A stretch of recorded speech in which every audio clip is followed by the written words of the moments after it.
Walt Disney's The Sorcerer's Apprentice. Once there was a man who knew everything there was to know about magic. He was a great sorcerer. The sorcerer had a wonderful hat. When he wore his hat, he could just think magic and it would happen. He could think about a butterfly and it would appear. But only the sorcerer knew the magical words to make it disappear. The sorcerer did not live alone. He had a helper named Mickey. Mickey did all the work. He swept the floor. He chopped the wood. He carried the water from the well. Mickey knew about magic of the hat. "If I had that hat," said Mickey, "I would never have to work again." One day the sorcerer had to go out. Mickey was alone at last. And there on the table, the sorcerer's magic hat. "Now I can be a sorcerer," said Mickey. He reached for the magic hat. He put the hat on his head. The old broom was standing by the wall. "I will put the spell on that broom," said Mickey. He did what the sorcerer always did. He pointed his fingers at the broom. The broom began to move. The broom grew 2 feet. It grew a right arm and then a left arm. "Broom," commanded Mickey, "pick up the buckets."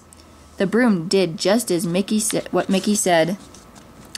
up the steps," said Mickey. The broom went up the steps. "Fill the buckets," said Mickey. The broom filled the buckets. "Bring them back," said Mickey. The broom brought them back. "Pour the water," said Mickey. The broom poured the water. Mickey danced around the room. "Magic is easy," he cried. "I will never work again." Then Mickey sat down in the sorcerer's chair. "Work, broom, work," he said. While the broom went on filling buckets and pouring water, Mickey fell asleep. He dreamed he was a great sorcerer in the world. Suddenly, something cold and wet woke him up. It was a splash of water. Another splash knocked Mickey out of the chair. Water was everywhere. The broom was flooding the room. "Stop!" cried Mickey. "Stop, broom! Stop, I say!" But the broom did not stop. Mickey pointed his fingers at the broom, but the broom kept going. He held out his arms. The broom pushed him down. He grabbed the bucket, but the broom held on tight. Wasn't there a way to stop the broom?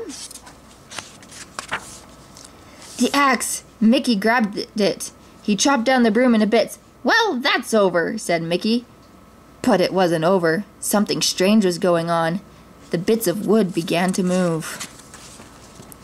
The bits of wood turned into brooms. All the new brooms had feet and arms and buckets. They marched up the steps, never stopping. The brooms came back with more water. Mickey leaned against the door to keep them out, but the brooms pushed it open. Mickey held out his arms to hold them back, but the brooms walked right over him. "I am a sorcerer," cried Mickey. "You must do as I say." But the brooms marched on and on. Brooms, more brooms, buckets, more buckets. In a great line, they poured and poured.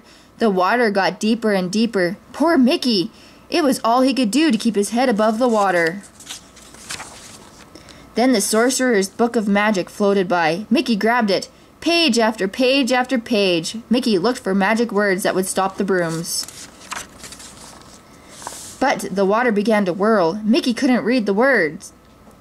Mickey hung onto the book as he went around and around in the water. Spinning faster and faster, Mickey was caught in a great whirlpool. Now there was nothing he could do. But what was this? A great shadow on the wall. The sorcerer had come back. He knew at once what Mickey had done. He raised his arms and roared a great command.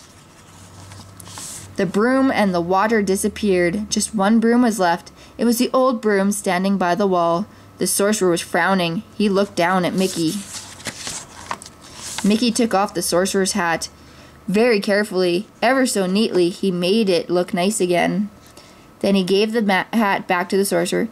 "Just a little magic trick, huh?" said Mickey. But the sorcerer did not laugh. The sorcerer looked down at his little helper. Don't start what you can't finish," he said. So Mickey went up the steps and back to work.